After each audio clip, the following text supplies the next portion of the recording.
सिंध से नई नहरें निकालने का मंसूबा खत्म कर दिया। इत्तेफाकी राय के बगैर कोई नई नहर नहीं बनाई जाएगी।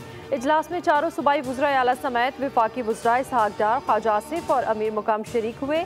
नई नहरों के मामले पर एक्ने की 7 फरवरी की मंजूरी मंसूख।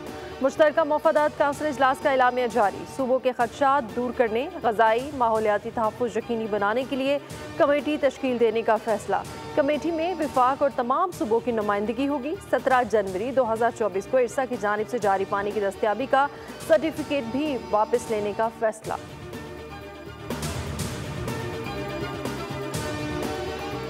इलेक्ट्रिक की खराब कारकर्दगी ने सरमायाकारों को बदजन कर दिया। कंपनी में शदीद बदनज़मी और मसाइल सामने आ गए। कंपनी पर सऊदी अरब के अक़लियती सरमायाकार ग्रुप ने गैर कानूनी कंट्रोल हासिल कर लिया। पाकिस्तानी शेयर्स होल्डर्स को बोर्ड में शमूलियत से रोका जा रहा है। फाइनेंशियल टाइम्स की रिपोर्ट ने भांडा फोड़ दिया।